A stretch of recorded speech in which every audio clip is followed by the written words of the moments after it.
Voltei. Tá, vamos lá. E qual era o foco, né, das colônias? Basicamente era uma agricultura, mas não era uma agricultura voltada para todos, era uma agricultura pautada no plantation. E o que é o plantation?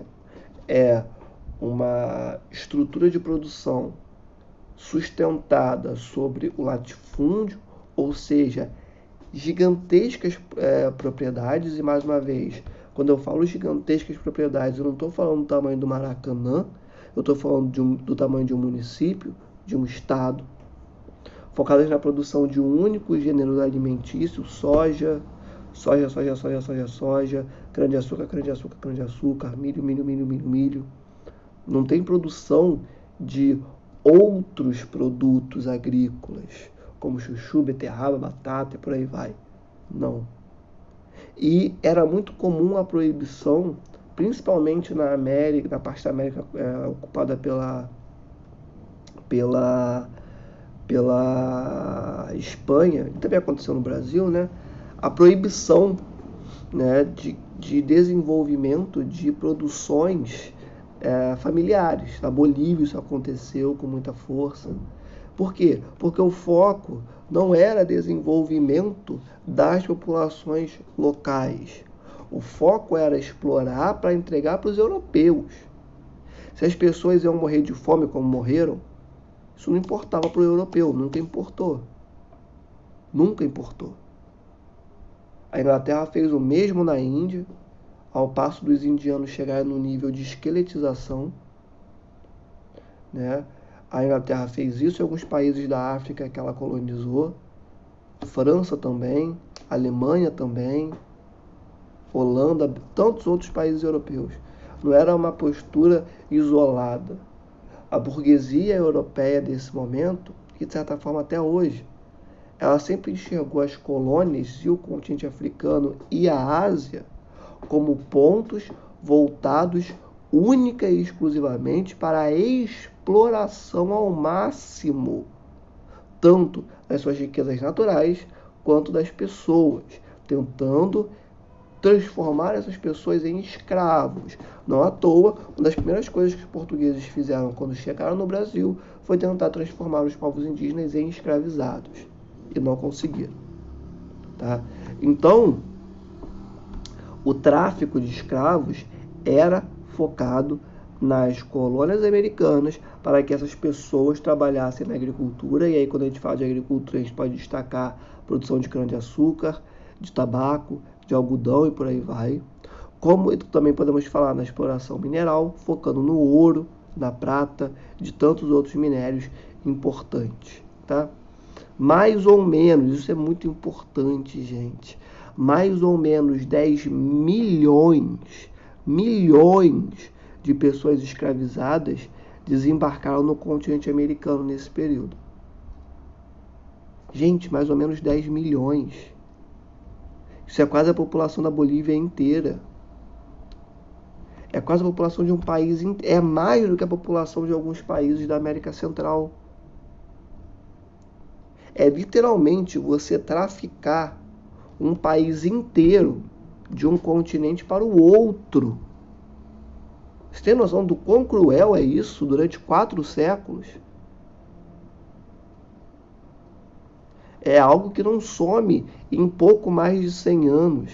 Não tem nem 200 anos que a escravidão acabou. Acabou, né? Porque ela não acabou. Enfim, vamos continuar. O imperialismo. O que é o imperialismo? O imperialismo ele vai ser um controle formal, direto do continente africano. Por que eu falo isso? Pelo seguinte, quando eu falei das feitorias, elas eram um controle informal, indireto. Por quê? Porque o europeu ele estava na África, ele estava ali com estoques de alimentos militarizados, porém ele não tinha o controle de todo um território. Ele controlava ali aquela região litorânea, ele controlava ali aquela feitoria. Agora o restante ele não tinha controle, tá? Porém, o imperialismo, que esse é do século XIX, século XVIII, ali finalzinho do século XVIII, início do XIX, que vai culminar depois da Primeira Guerra Mundial, tá? A Primeira Guerra Mundial ocorre por conta desse processo, é um controle formal, direto. Eles tentam criar uma cara de um processo legal para o que estava acontecendo ali. Vamos entender isso. Basicamente, esse fenômeno, o imperialismo, ele ocorre a partir de uma mudança do paradigma de acumulação. Como assim, professor?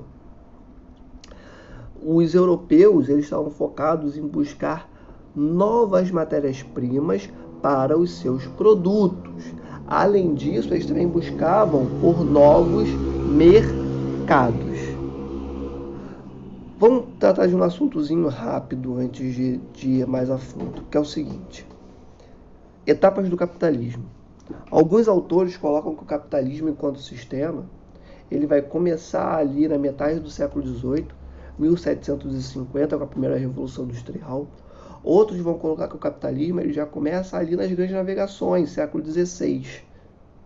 De toda forma, todos concordam que esse período que nós estamos conversando agora, esse período pré-primeira Revolução Industrial, né, ele vai ser fundamental para que os europeus acumulem grana, acumulem riquezas, para que depois eles reinvistam essas riquezas na atividade industrial. De toda forma, se não fosse por tudo que eles fizeram em África, América e Ásia, não teria acontecido o processo da Revolução Industrial e não existiria o capitalismo.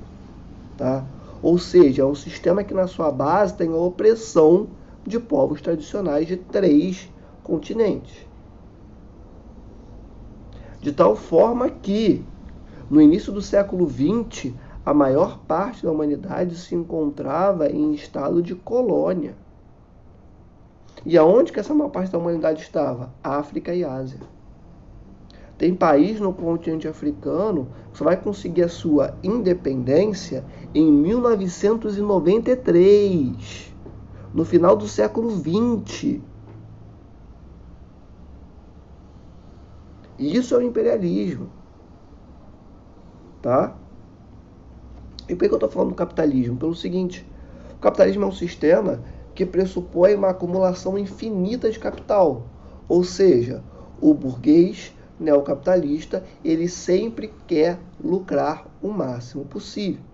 E chegou em um momento, né, do processo de formação da indústria em que o mercado europeu não se fazia suficiente. E eles precisavam exportar os seus excedentes de produção para outros países. E era necessário que existissem mercados, né, que entendessem esses produtos feitos pelos europeus como algo necessário. Para isso veio o imperialismo, que é basicamente o quê? O domínio de uma região para você explorar ao máximo as matérias-primas ali presentes sem qualquer tipo de repreensão, qualquer tipo de punição, e sem nenhum tipo de custo, e também para colocar dentro da população local a ideia, a cultura de que é necessário comprar os produtos europeus, porque, enfim, se tornam necessidades que antes não existiam. Ou seja, é um processo de inserção da cultura europeia goela abaixo das pessoas a partir de muita violência e muita morte. Justamente com a intenção de consolidar pequenos mercados para que esses pudessem comprar os excedentes de produção dos europeus e de modo que eles conseguissem continuar lucrando somas e somas cada vez mais vultuosas, cada vez maiores de capital. Entenderam, gente? Então, o imperialismo, ele é um retrato desse sistema que veio se desenvolvendo desde o século XVI, e ele é produto também da Revolução Industrial, porque a partir desse momento a produção atinge margens que nunca tinha sido vista antes na história da humanidade. por conta das tecnologias geradas a partir da primeira metade do século XVIII. De tal forma que esse processo se expande por outros países além da Inglaterra, como França, Bélgica, Alemanha, Rússia, Itália, Estados Unidos e Japão. E aí, nesse sentido, começa uma competição gigantesca por matérias-primas e por mercados, por novos mercados. E aí, aquelas feitorias que eram reservas de produtos militarizadas começam a não atender às necessidades desses países, né, e das classes que estavam à frente de todo esse processo de colonização, que eram os comerciantes, eram os burgueses. Então, as feitorias não servem mais para a gente, não atendem mais aos nossos interesses de acumular ao máximo, com uma competição absurda entre esses países industrializados. Então vamos nos apropriar desses territórios africanos e vamos decidir como que eles irão comercializar nossos produtos e vamos colocá-los para produzir as matérias-primas que nós precisamos para os nossos produtos. Aí é quando começa o processo de implantação, de construção de colônias no continente africano. Rolou uma conferência muito importante em 1884, que se chama Conferência de Berlim, que basicamente foi uma conferência feita entre os principais países europeus, que tinha uma única intenção: atribuir um caráter, né, legal à invasão que se desenvolvia na África. Como assim? Inglaterra, eu sou a França, sou a França, e eu estou falando para a Inglaterra. Inglaterra, eu quero, né, fazer colônias ali no continente africano, mas eu preciso de garantias que você não vai invadir a minha colônia. Então, a Conferência de Berlim foi basicamente para formalizar o seguinte: olha, eu tenho as minhas colônias, você, outro país europeu, tem as suas colônias, né? A Alemanha tem as suas colônias, vamos delimitar aqui direitinho, vamos cartografar esse continente, e assim todo mundo explora e ninguém briga. Essa é a ideia da Conferência de Berlim. É dar um caráter legal a partir de um documento feito por esses países sobre a invasão da África, dizendo que os limites estabelecidos pelas colônias firmadas por cada país europeu seriam respeitados por cada um dos membros da Conferência de Berlim. Não só respeitados, como reconhecidos. Cada país vai reconhecer que, por exemplo, Níger era da França. Chutei aqui qualquer coisa. Nem sei se era da França mesmo. Entenderam? De forma que não houvessem complicações entre os europeus. Coisa que não deu muito certo, tanto que vai culminar depois da Primeira Guerra Mundial, né? Mas isso é uma outra aula, vamos focar hoje aqui na Conferência de Berlim. Beleza, gente? Então, vamos continuar aqui. Como que se deu essa apropriação dos territórios? Os caras chegaram lá e se apropriaram de tudo. Como é que foi isso, professor? Seguinte. Por conta da indústria, os europeus tinham um poder bélico muito grande. Muito grande. E outra coisa, o europeu, ele sabia que ele estava em menor número. Ele sabia da vantagem que ele tinha por conta da tecnologia. Porém, o que ele fez? Sabe a Conferência de Berlim que eu falei agora, de 1884? Então, nessa conferência, eles pegaram uma régua, tinha um mapa da África, né? Eles pegaram uma régua e dividiram. Isso aqui é meu, isso aqui é teu, isso aqui é dele, isso aqui é dele. Em régua mesmo, passando a régua e passando o lápis em cima. E assim eles criaram os limites territoriais de alguns países africanos que existem até hoje. Se vocês pegarem o mapa da África, vocês vão perceber que alguns países têm literalmente uma linha reta assim, ó, pá, pá, pá, pá. Isso aqui é um país. O do lado, a mesma coisa, linha reta, linha reta, linha reta. Quem fez isso foi o europeu. no final do século XIX. E quando eles fizeram isso, eles juntaram uma série de tribos, de povos, que há milênios eram inimigos. Então você pega um povo que odeia o outro, junta no mesmo território. O que vocês acham que vai dar? Guerra, conflito, guerra civil. Algumas guerras civis, gente, datam desse momento aí, ó, final do século XIX, e duram até hoje. Outras são de resistência a empresas europeias, empresas chinesas, enfim. Então, o europeu ele tinha o poder bélico fruto da industrialização, porém, eles também juntaram povos de línguas diferentes, de tradições diferentes, de costumes diferentes, e alguns eram rivais. E por que a questão cultural é tão fundamental para entender isso? Pelo seguinte: como é que as pessoas vão se organizar se elas falam línguas diferentes? Se elas acreditam em deuses diferentes? Se elas não conseguem se comunicar? Não é porque é do continente africano que todo mundo falava a mesma língua. Não! Existiam e ainda existem um número gigantesco de línguas nesse continente tão rico que é a África. Você consegue se comunicar com um boliviano tranquilamente? Só no portunhol? Não. Você consegue se comunicar tranquilamente com um norte-americano, com um canadense? Não. Mas todos são americanos. Pertencem ao mesmo continente. Pegaram? Como que eles iriam se organizar? Não iam.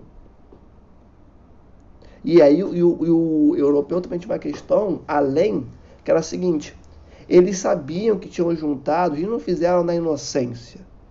Antes da Conferência de Berlim, eles já tinham o interior do continente africano todo cartografado. Eles já sabiam os principais corpos hídricos. Eles sabiam das florestas, não profundamente, porque a floresta do Congo, por exemplo, é uma floresta equatorial, difícil de você entrar, de invadir, mas sabiam onde é que estava, sabiam os povos que estavam ali no entorno. Eles sabiam até os povos que eram rivais. O que eles faziam? Viravam ali para o povo rival e falavam: olha, toma essa arma aqui, ó. Eita, uma arma aqui, ó, interessante para você. Pedia pouca coisa em troca. E a partir do momento que ele dava essa arma para um lado, ele já estimulava o crescimento da guerra civil. E ao mesmo tempo que ele dava essa arma para uma tribo rival, ele ia lá na outra tribo e falava assim: chega aí, quero falar com você um negócio aqui maneiro. Toma essa arma aqui, ó. É tua, leva essa arma que eu não quero essa arma aqui mais. Ao mesmo tempo, eles davam poder bélico para os dois lados. E quando os dois lados estão se matando, não tem ninguém para proteger o território. Então o europeu ia lá e explorava. As pessoas que não tinham morrido, mas que eram que estavam desoladas, né, sem qualquer tipo de proteção por conta da guerra que tinha se instaurado, eles pegavam e vendiam como escravos. Essa era a tática do europeu. Entenderam? E nesse cenário, parece, né, em alguns momentos, no senso comum brasileiro, que o povo africano não reagiu. Muito pelo contrário. Muito pelo contrário. Houve uma resistência gigantesca por parte de várias tribos, vários povos, vários países africanos contra os europeus. Dá para a gente destacar aqui, por exemplo, o imperador do Império Mandingo, que durante 17 anos, resistiu à invasão francesa no seu país. O nome dele era Samori, é difícil falar porque eu sou gago, mas era Samori Touré. É uma pessoa que tem nome e tem que ser falado. Lutou durante 17 anos contra a invasão francesa. E veio a falecer dentro de uma cela, infelizmente. Mas a resistência contra a presença do europeu no continente existiu, e existiu duramente. Duramente. Não à toa, a Inglaterra fez uma série de campos de concentração no território africano, antes mesmo de Hitler pensar em nascer. O campo de concentração, ele é uma herança do período imperial dos europeus na França, na África. O que Hitler fez foi pegar essa ideia que Inglaterra, França e tantos outros países já tinham criado lá no continente africano e pôr em prática na Europa. Claro que não está certo, claro que é abominável, horroroso, mas a lógica posta na Segunda Guerra Mundial já tinha sido desenvolvida no final do século XIX contra africanos. Ou seja, houve muita luta contra os europeus durante esse período. Isso tem que estar bem nítido na cabeça de vocês. Ninguém aceitou ser oprimido. Ninguém aceitou ser escravizado. O pessoal partiu para cima. Tá bom? Só que é difícil você lutar contra uma ordem, né, contra um poder político que estava estabelecido na Europa, na América, na Ásia, com marinhas fortíssimas, com exércitos fortíssimos, com conhecimento gigantesco do seu território. É difícil, tá? E tem também a questão da ciência dessa época, né, que não é ciência. A ciência do século XIX, ela estava se moldando, as bases da ciência estavam se moldando. E como ninguém sabia muito bem o que era ciência, os europeus diziam que tudo era ciência. E existia aí, nesse momento, um conceito chamado darwinismo social, que pegaram os conceitos de Darwin, que estão corretos, tá? Só que está no campo da biologia, é uma outra parada. Eles pegam esses conceitos de Darwin e aplicam sobre a sociedade.